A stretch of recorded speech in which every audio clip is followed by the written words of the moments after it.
intrigued. What do the stats say for Castello Lukeba if we do the normal profiling that we do?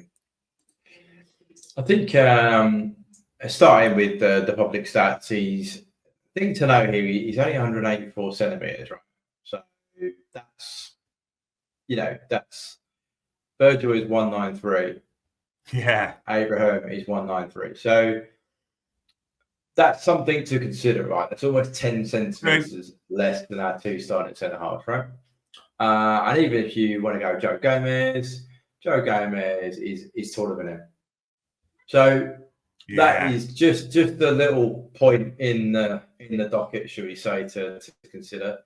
Just looking at playing time, because we ask our players to play 3,000 minutes plus if they're going to start.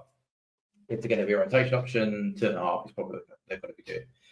He had around what we needed the previous 2 seasons. So in France, he was clocking up nearly 3,000 minutes. Moved to Red Bull and clocked in, let's just be kind, 2,200 in 24 starts at 32. This season, he has only played 13 games, so that's a low amount. I'll check his injury record in a minute. So he's clocked up less than 1,000 minutes.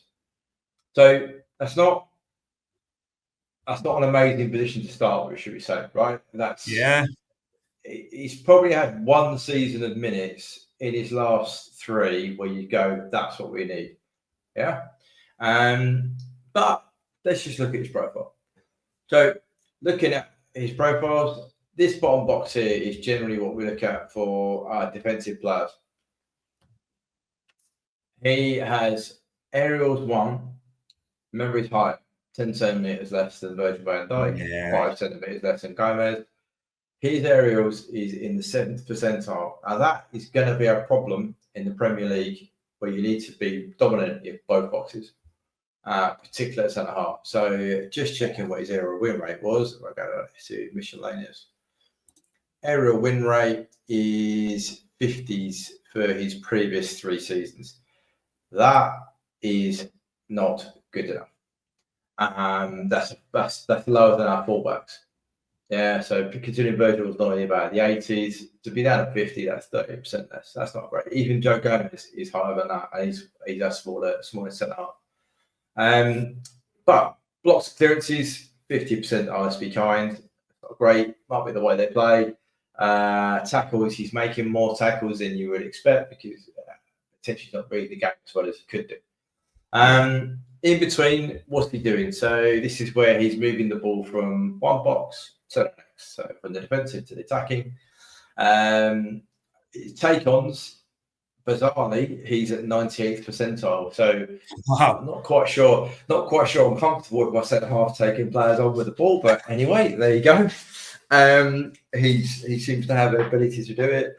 His passing is 77th, and he's attempting 89th percentile for passes in the opposition's box. So he's more of a passer than a carrier. Carriers is in the 60th percentage rather than passing. So he's going to look to pass that ball and maybe a take on and then pass it. So okay, let's put that all to one side.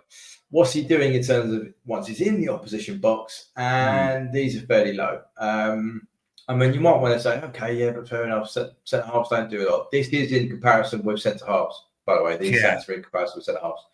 I mean, if you look at Joe Gomez, who is in and out of the side and is rumoured to be the guy that might be the guy to make way. Joe's defensive numbers here, 95th, 84th, 81st, 46. And this guy hasn't played for a millennium up, right? Between the boxes, pass completions in the 90th. So Liverpool defenders need to be able to pass football. And they need to be able to pass it in the 90th percentile. And even in the opposite box, we know Joe Gomez hasn't scored for Liverpool, right? He's like Ross Jones, for age-old reference for those who are our age. But he's still got non-penalty XG in the 60th and 70th compared with the guy we're looking at, who's in the 11th for those. So, yeah, it's not a great picture, right? But if you lay on what does he look like, his profile is in similar some way to Joe Gomez. I would, it's an interesting profile. Okay, now the advantage of playing in the Bundesliga, I've got that right. is that you get physical data produced by the league. So he just clocked a top speed or an average of 33, which anything over 28 is quick. So he's decent.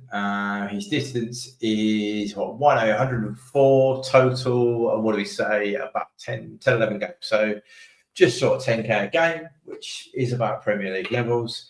Intensive runs 51, so he's making about 511, about 50 a game. So there's some bits there to pick out where you can see some of the physical attributes.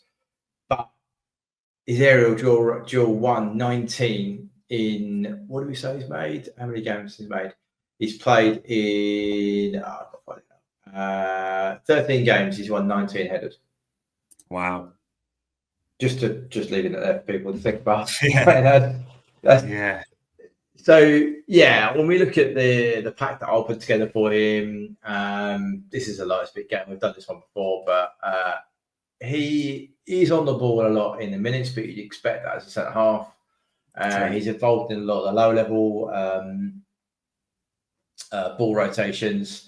It's 56% of the time he's in the low chain events, right? So he has actually produced a couple of passes into the left half space, which is okay, not too bad. But in terms of EPV, what's he stopping? More importantly, when we look at it for him, he's stopping 96% of the threat coming at him, so that's not too bad. Decent. It's okay.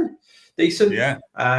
Threat-wise, plays on the left of us. Is that right? On the left-hand side of the defence, he is. Yeah. Wow. So that's a fair. So he's putting a lot of 7%, 5%. That's 13% of the time, which is on balance with his partner on the right and doing their fair share in the middle. So it's not a horrendous, should we say, moving around. If we look at where he is on the map, he's probably out here.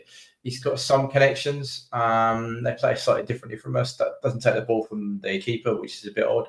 But so I would suggest this is a prospect player with some potential. But when you break it down, I think we're always fairly good at saying, well, who's he coming in for? It's not great. I mean, if you compare him with Canate, Canate there dwarfs someone nearly everything apart from touches, brokers, passes. I'm not even going to be unkind and show you what Virgil van Dijk looks like. So he clearly the scouts have looked at him, right? They clearly have made an assumption on something. He is quick, right? But and they might be looking at him to play. Is it centre half that he's been rumoured for, or is it left back, or is it one of them? Played left back a few times in his career as well. I think a lot of people look at that double element, but the stats do show it is minimal time at left back. Minimal. Yeah.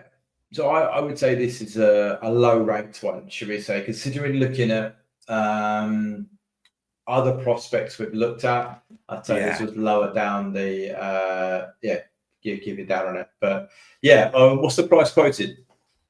Well, if you scoffed before at a prospect, Lukeba, people, he signed an extension, didn't he, in October last year with a reported release clause around the £75 million mark as well. So, that's that seems a bit high. But the caveat I will put in, right, is that last season he seemed to be a starter for Leipzig, right? He seemed to play a lot of games. That might have been a history thing, but that doesn't mean he's going to return to that form again, right? So it's just he could be stuck between coming back from an injury season. He's not played as much, but from what we're looking at in the last, based on just sort of 500 minutes played in the last year, he doesn't profile as high, should we say, as some of the other players looked at centre half. No. And we always try and be fair. We dress it up, people. But through hamstring and injury problems, it tells us he's missed 14 1-4 games this season. As Bart said on the screen there, these are stats in comparison to other centre halves. Blocks, 47th percentile. Clearances, 45th. Tackles, 41. an aerial dual success of just over 50%, and in the 7th percentile for aerials win.